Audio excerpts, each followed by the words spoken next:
سورۃ النساء کی آیت نمبر 3۔ الحمدللہ وکفی وسلام علی عبادہ الذین اصطفی خصوصا علی سید الرسل وخاتم الانبیاء وعلى آلہ واصحابہ الاتقیاء اما بعد فاعوذ باللہ من الشیطان الرجیم بسم اللہ الرحمن الرحیم وَإِنْ خِفْتُمْ أَلَّا تُقْسِطُوا فِي الْيَتَامَى فَانكِحُوا مَا طَابَ لَكُم مِّنَ النِّسَاءِ مَثْنَىٰ وَثُلَاثَ وَرُبَاعَ فَإِنْ خِفْتُمْ أَلَّا تَعْدِلُوا فَوَاحِدَةً أَوْ مَا مَلَكَتْ أَيْمَانُكُمْ ذَلِكَ أَدْنَىٰ أَلَّا تَعُولُوا۔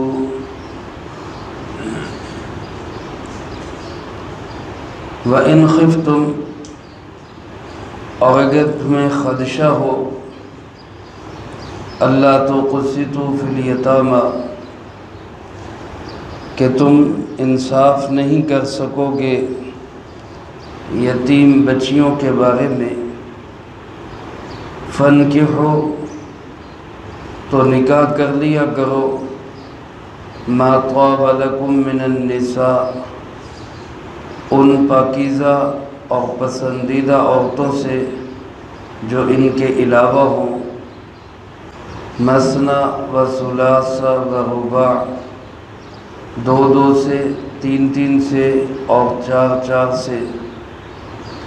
فَإِنْ خِفْتُمْ، پھر اگر تمہیں خوف ہو، اللہ تعدلوا، کہ تم بیویوں کے درمیان انصاف نہیں کر سکو گے، فواحدۃ، تو پھر ایک پہ ہی گزارا کرو، او ما ملکت ایمانکم، یا وہ جس کے تمہارے ہاتھ مالک ہوں، ذالک ادنیٰ الا تعولوا، یہ زیادہ قریب ہے اس کے کہ تم مائل ہو جاؤ۔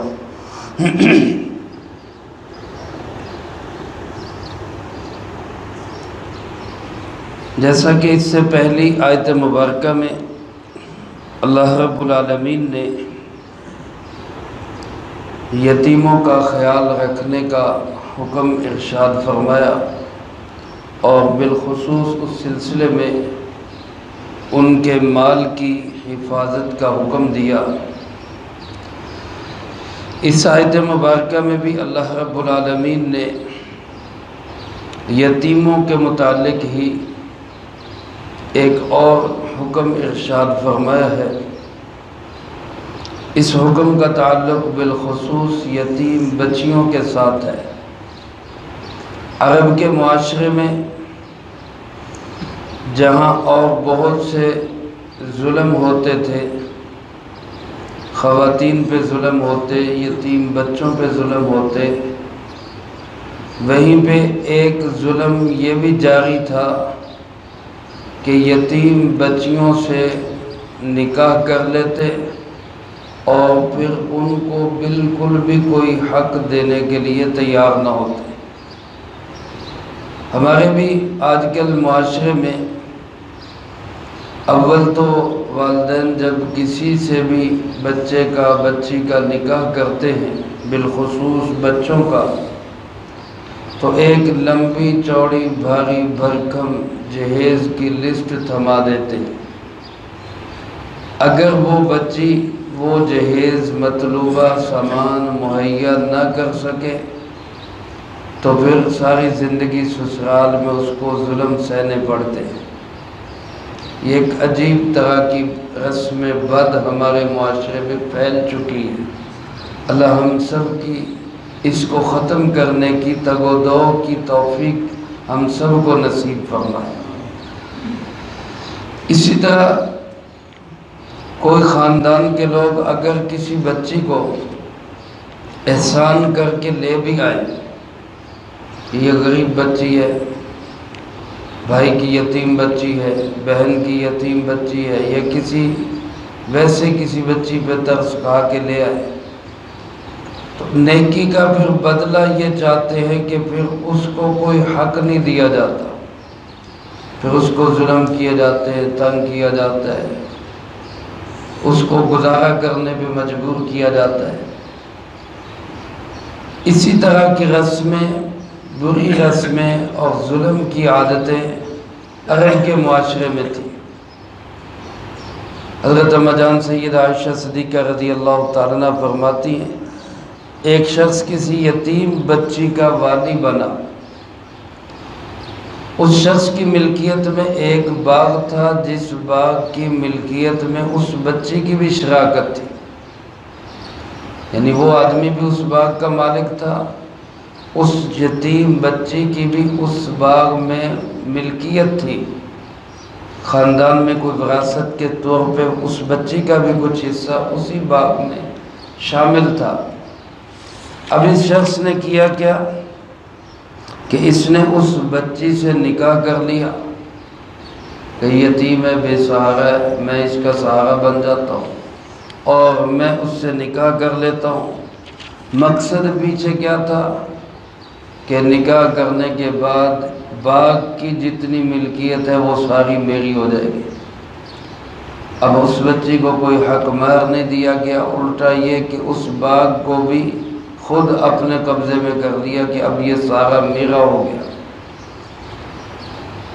حضرت مفتی اعظم پاکستان مفتی محمد شفیع صاحب رحمۃ اللہ علیہ نے اس بات کو معارف القرآن میں نقل کیا کہ اسی پہ یہ آیت مبارکہ نازل ہوئی کہ اگر تمہیں یہ خدشہ ہو کہ تم یتیم بچیوں کے حق میں انصاف نہیں کر سکو گے، اس کا پورا حق ادا نہیں ہو سکے گا تم سے، تو پھر خام خواہ ان کا سہارا بننے کی کوشش نہ کرو۔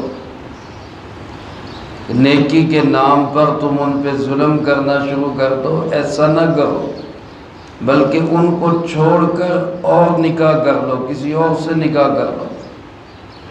ظاہر ہے اب جب کمزور بچی سے شادی کرے گا تو لازمی اور فطری امر ہے کہ اس پہ ظلم و ستم ڈھائے جائیں گے، تو اس کو چھوڑ کے کسی ایسے مضبوط خاندان کی عورت سے، بچی سے شادی کرے گا، ظلم کرے گا تو وہ برابر میں مقابلہ کریں گے، وہ ظلم سہیں گے نہیں۔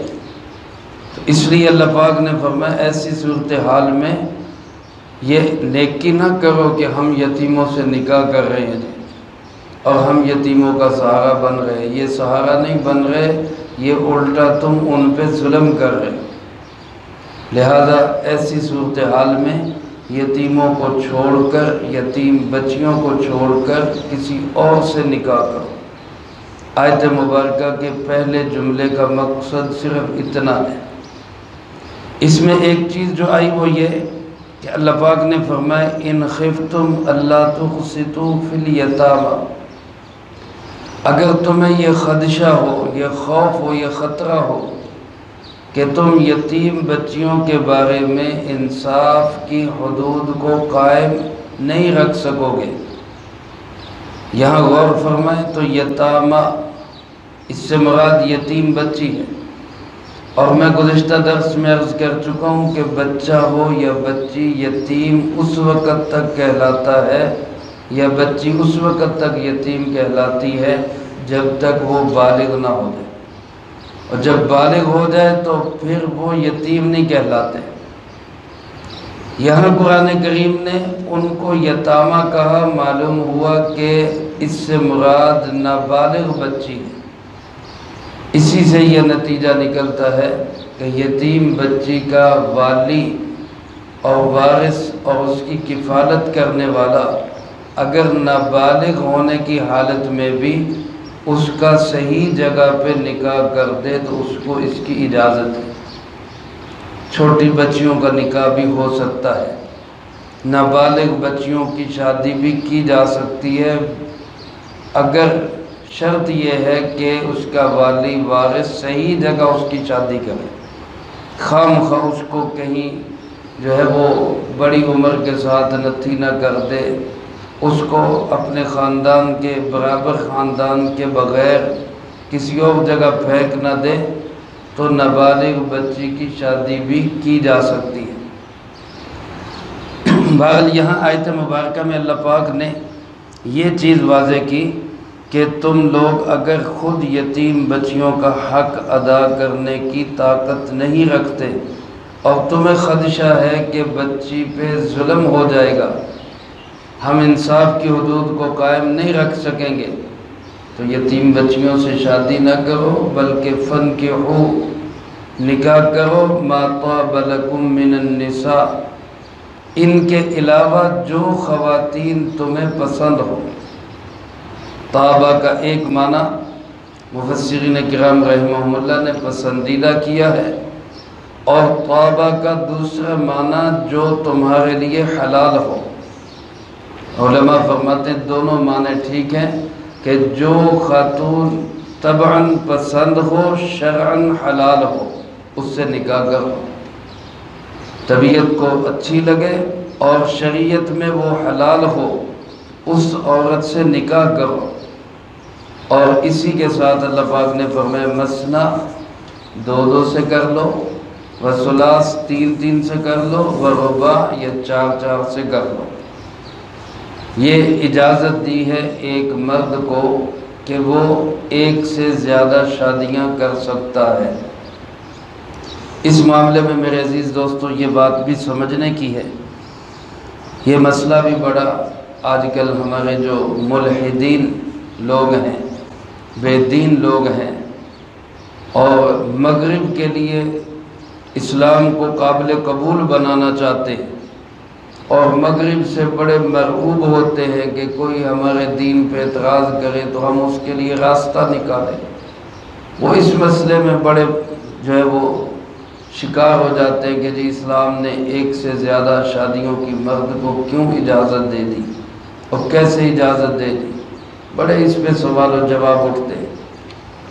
اس کے ساتھ ہی پھر اگلا مسئلہ دوسرا آتا ہے کہ ہمارے پیارے آقا جناب محمد کریم خاتم النبیین سب کہہ دیں صلی اللہ علیہ وآلہ وسلم، آپ کی بھی متعدد شادیاں تھیں، پھر آپ پہ اعتراضات نعوذ باللہ شروع ہو جاتے ہیں۔ تو یہ دو مسئلے میں ذرا تفصیل سے عرض کرنا چاہتا ہوں۔ پہلی بات تو یہ کہ ہر آدمی کو، ہر مرد کو اسلام نے 4 شادیوں کی اجازت دی ہے، 4 تک وہ نکاح کر سکتا ہے۔ بلکہ اگر آیت مبارکہ پہ غور کریں تو اللہ پاک نے شروع ہی 2 سے کیا ہے، مثنیٰ وثلاث ورباع، 2 کر لو، 3 کر لو، 4 کر لو۔ جتنی بھی اسلام کے علاوہ ادیان ہے، اسلام ہے، عیسائیت ہے، یہودیت ہے، ہندو مت ہے، مجوسیت ہے، ان تمام مذاہب کے اندر ایک سے زیادہ شادیوں کی اجازت رہی ہے۔ کبھی ایسا نہیں ہوا کسی مذہب میں اس پہ پابندی ہو، زیادہ شادیوں کی ہر مذہب میں اجازت رہی ہے۔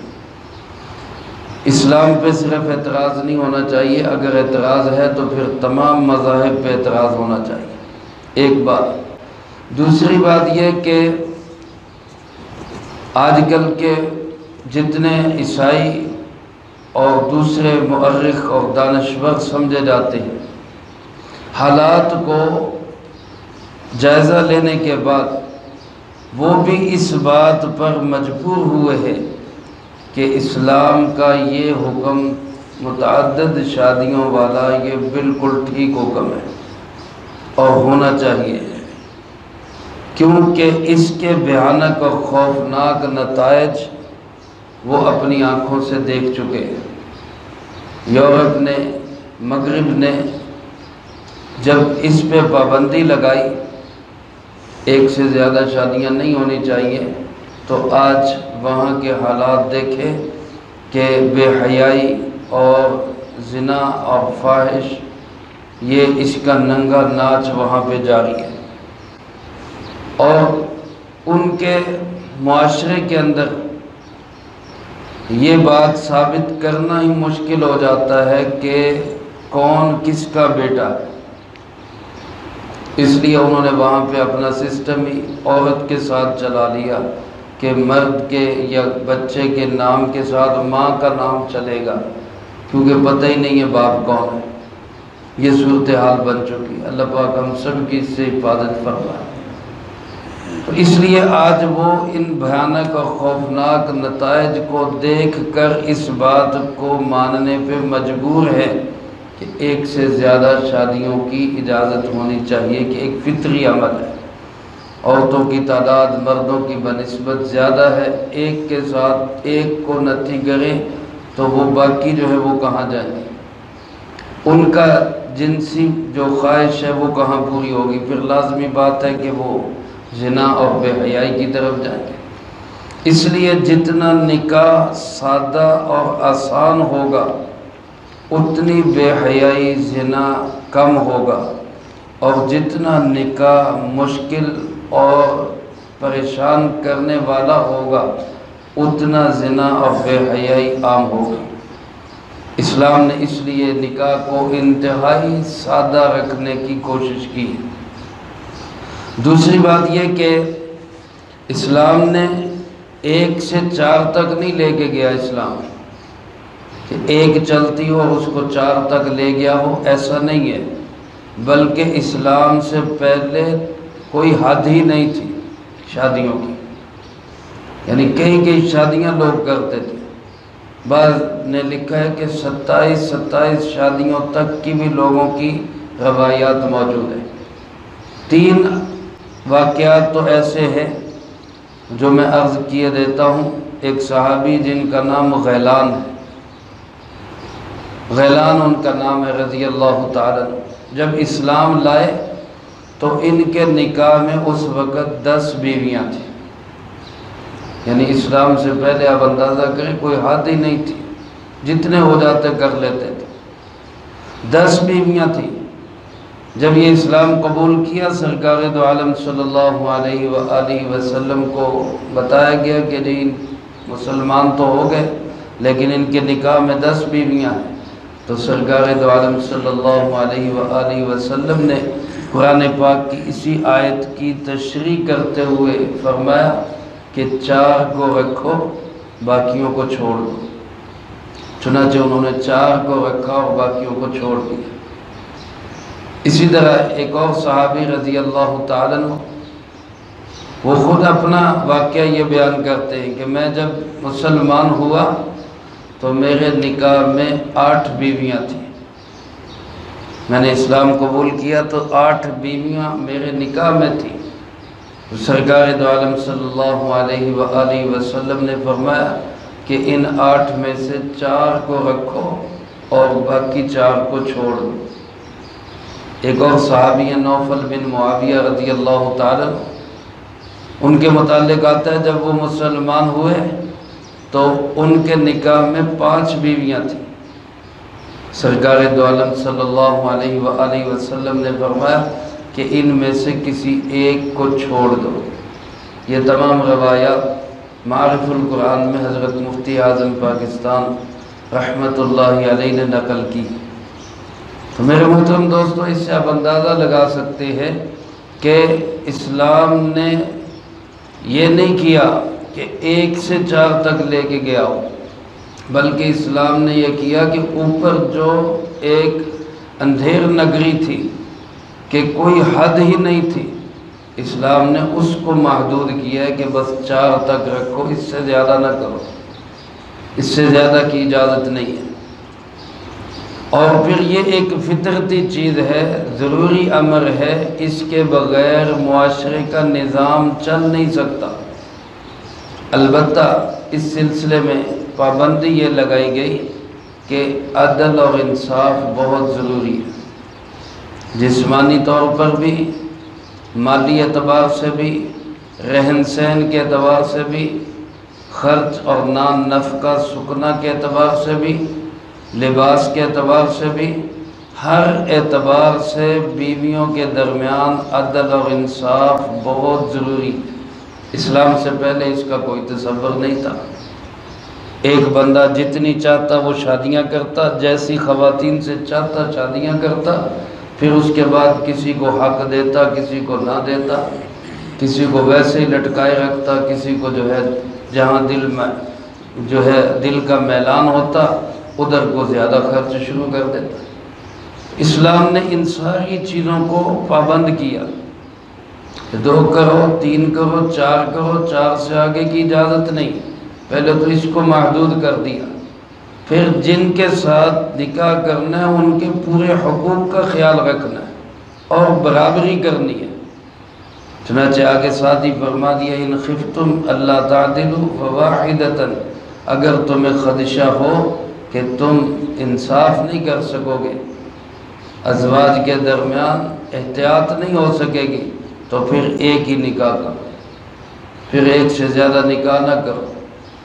آج یہ کہہ لیں کہ ہم سب اسی رخصت پہ عمل کر رہے ہیں، اگرچہ ہمارے معاشرے میں اس کا رواج نہیں رہا، 2ری 3ری 4تھی شادی کا ہو جائے تو بہت اچھا ہے، لیکن نہیں ہوگا تو پھر اس چیز کو مد نظر رکھنے کی ضرورت ہے کہ لڑائی فساد دنگا اور آپس میں اختلافات کا شکار ہونے سے بہتر ہے ایک ہی نکاح پہ گزارا کیا جائے تاکہ کسی کے حق پامال نہ ہو۔ اس لیے اللہ پاک نے فرمایا ذالک ادنیٰ اللہ تعولوا، یہ زیادہ بہتر ہے بجائے اس کے کہ تم مائل ہو جاؤ، تم ظلم کرنے لگ جاؤ، تم ناانصافی کرنے لگ جاؤ، اس سے بہتر ہے کہ تم ایک پہ گزارا کرو۔ یہ پوری آیت مبارکہ کا مفہوم اور اس کی وضاحت مختصراً میں نے آپ حضرات کے سامنے عرض کر دی۔ دوسرا مسئلہ جو ہے وہ نبی کریم صلی اللہ علیہ وسلم کی زیادہ شادیوں کا ہے، اس کے متعلق انشاءاللہ وضاحت اگلی فرصت میں ہوگی۔ اللہ پاک سے دعا ہے اللہ مجھے آپ کو سب کو قرآن و سنت کی صحیح سمجھ نصیب فرمائے، جو کہا سنا اس کو زندگی میں لا کے دوسروں تک پہنچانے کی توفیق عطا فرمائے۔ اللہم انت السلام ومنک السلام تبارکت ربنا وتعالیت یا ذا الجلال والاکرام۔ اللہم اعنا علی ذکرک وشکرک وحسن عبادتک۔ اللہم احسن عاقبتنا فی الامور کلها وأجرنا من خزي الدنيا وعذاب الآخرة۔ اللهم واقية كواقية الوليد، اللهم استر عوراتنا وآمن روعاتنا، اللهم إنا نجعلك في نحورهم ونعوذ بك من شرور